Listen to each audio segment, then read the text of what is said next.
बच्चों, आप लोगों को ओम के नियम के आगे जो है पढ़ा दिया गया था। हमने आपको बताया था कि जैसे नेक्स्ट वीडियो में कि जो हमारा गतिशीलता तक पढ़ाया गया था टॉपिक को। अब आगे मैं आपको बताता हूँ।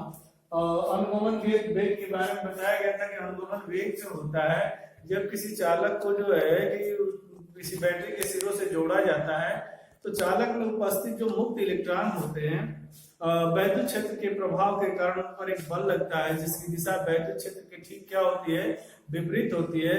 और बैटरी का विभवांतर इलेक्ट्रॉनों को जो है त्वरित वेग प्रदान न करके एक सूक्ष्म नियत वेग 10⁻⁴ मीटर प्रति सेकेंड का ही वेग प्रदान कर पाते हैं, जिससे मुक्त इलेक्ट्रॉन वैद्युत क्षेत्र की विपरीत दिशा में गतिमान होते हैं। इस सूक्ष्म नियत वेग को ही हम अनुगमन वेग कहते हैं। अब मैं आपको जो है एक रिलेशन जो है संबंध बताने जा रहा हूं कि हमारा टॉपिक है अपवाह वेग या अनुगमन वेग। अपवाह वेग कहिए या क्या है, अनुगमन वेग कहिए, बात एक ही है। तथा वैद्युत धारा में क्या है संबंध। इसके लिए थोड़ी सी भूमिका हमने लिखा है कि देखिए यहाँ पे एक चालक है जिसकी लंबाई क्या है, यल है, और इसके अनुप्रस्थ परिच्छेद का क्षेत्रफल क्या है, ए है, और ये मुक्त इलेक्ट्रॉन है। ये वैद्युत क्षेत्र की दिशा देखिए दाहिने साइड से किसकी तरफ है, बाएं की तरफ। यह मुक्त इलेक्ट्रॉन अनुगमन वेग vd से जो है वह विद्युत क्षेत्र की विपरीत दिशा में गतिमान हो रहे हैं। ड्रिफ्ट वेलोसिटी vd से जो है विद्युत क्षेत्र की विपरीत दिशा में गतिमान हो रहे हैं। इसके लिए ये संबंध जो निकल के आएगा, हम जो है कि आपको इसकी भूमिका जो है कि बताते हैं। जैसे भूमिका यह है कि जब किसी चालक तार के सिरों को बैटरी से जोड़ा जाता है तो चालक तार के प्रत्येक बिंदु पर जो है एक वैद्युत क्षेत्र उत्पन्न हो जाता है, जिसके कारण मुक्त इलेक्ट्रॉन वैद्युत क्षेत्र की विपरीत दिशा में अनुगमन वेग vd से गतिमान हो जाते हैं। हमने मान लिया कि चालक के अनुप्रस्थ परिच्छेद का क्षेत्रफल a है तथा चालक तार की लंबाई क्या है, l है, और इसके प्रति एकांक आयतन में मुक्त इलेक्ट्रॉनों की संख्या क्या है, n है। तो मैं आपको बताऊं कि जैसे एक चालक के अनुप्रस्थ परिच्छेद a से 1 सेकेंड में गुजरने वाले इलेक्ट्रॉनों की संख्या NaVd होगी। 30 सेकेंड में अनुप्रस्थ परिच्छेद a से गुजरने वाले इलेक्ट्रॉनों की संख्या बराबर क्या हो जाएगी, 1 सेकेंड में जब इतना है NaVd, जहां n मुक्त इलेक्ट्रॉनों के प्रत्येकांक आयतन में मुक्त इलेक्ट्रॉनों की संख्या है, a अनुप्रस्थ परिच्छेद का क्षेत्रफल है, और vd जो है अनुगमन वेग है। तो 30 सेकेंड में अनुप्रस्थ परिच्छेद a से गुजरने वाले इलेक्ट्रॉनों की संख्या NaVd इंटू क्या होगी, t। यहाँ t क्या है, समय है। तब हम देखें तो 30 सेकेंड में अनुप्रस्थ परिच्छेद a से प्रवाहित आवेश की मात्रा आपको पढ़ाया गया था कि q बराबर होता है इलेक्ट्रॉनों की संख्या गुणे मूल आवेश, अर्थात m इंटू क्या है, e। लेकिन यहाँ इलेक्ट्रॉनों की संख्या जो है कि हमारा जो है यहाँ पे है NaVd इंटू टी है, NaVd इंटू टी है, अर्थात यह है NaVd इंटू टी। यह क्या होगी, टोटल मुक्त इलेक्ट्रॉनों की संख्या हो गई। तो जब इसमें हमने मूल आवेश e से गुणा किया तो जो है कि 30 सेकेंड में अनुप्रस्थ परिच्छेद a से प्रवाहित जो है आवेश q बराबर क्या हो जाएगा, NeaVd इंटू टी। तब हम चालक में प्रवाहित धारा देखें तो धारा को परिभाषित किया गया कि आवेश प्रवाह की दर को वैद्युत धारा कहते हैं। वैद्युत धारा I बराबर क्या होगा, Q/T। Q की वैल्यू यहाँ रखे बच्चों, NeaVd into T upon T, पहले से सफिक्स है, टी से टी क्या हो जाएगा, निरस्त होगा, NeaVd। यही जो है कि कहने का मतलब यह है कि जो संबंध हमारा निकल के आया I बराबर NeaVd, यह विद्युत धारा तथा अनुगमन वेग में क्या हुआ संबंध। प्रयुक्त संकेतों का अर्थ एक बार और देख लीजिए।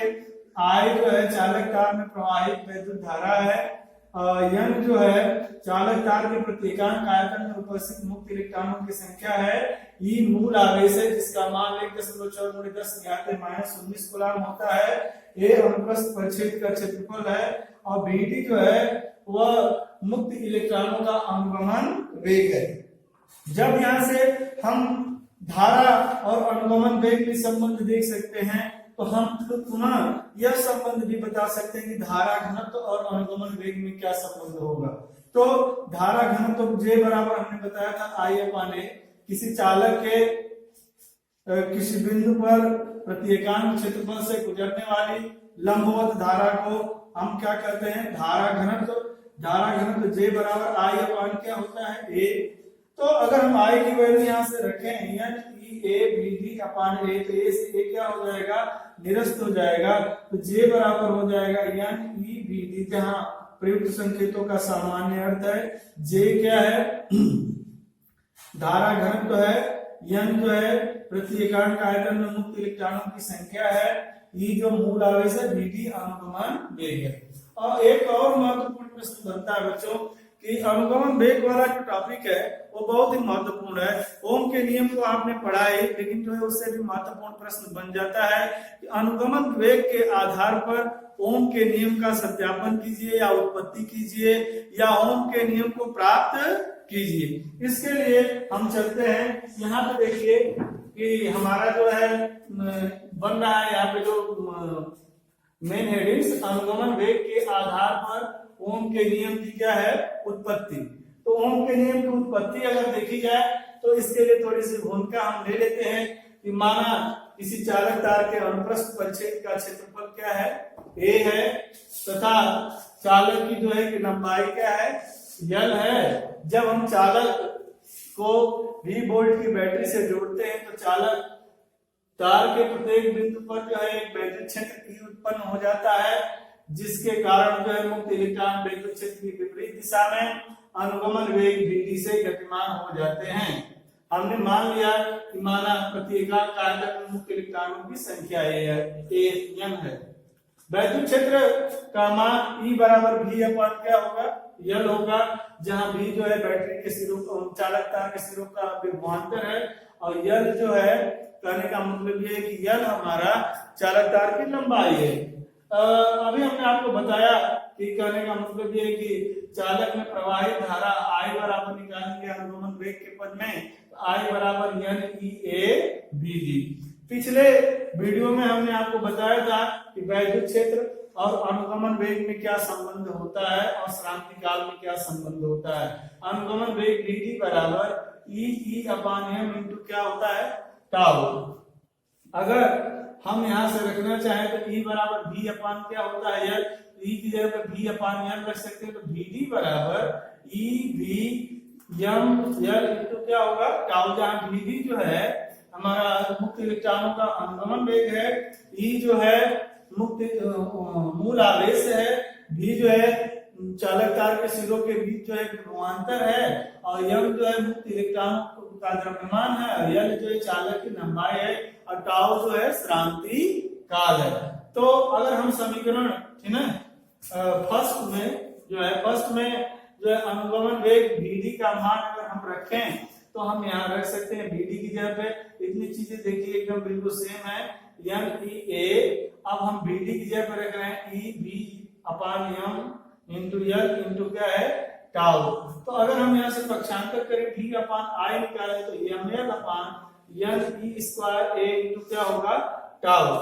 स्थिर टेम्परेचर पर अगर देखा जाए तो मुक्त इलेक्ट्रॉन का द्रव्यमान नियत होगा, चालक तार की लंबाई भी नियत होगी, प्रत्येकांक आयतन में मुक्त इलेक्ट्रॉनों की संख्या भी नियत होगी, मूल आवेश तो नियत ही होता है, चालक तार के अनुप्रस्थ परिच्छेद का क्षेत्रफल भी नियत होगा और मुक्त इलेक्ट्रॉनों का श्रांति काल भी नियत होगा। इस स्थिति में अगर हम देखें तो भी इतनी चीज को हम नियतांक ले सकते हैं, mL/NE² इंटू टाउ बराबर नियतांक, अर्थात V/I बराबर क्या होगा, नियतांक होगा, या V/I बराबर क्या लेंगे, R, जहां आर बराबर हमने क्या मान लिया, ml यानी स्क्वायर ए इंटू क्या है टाउ। यही तो ओम का क्या है नियम है। तो इसको बड़े आसानी से आप लोग जो है एक दो बार अभ्यास करके इस प्रश्न की तैयारी कर सकते हैं।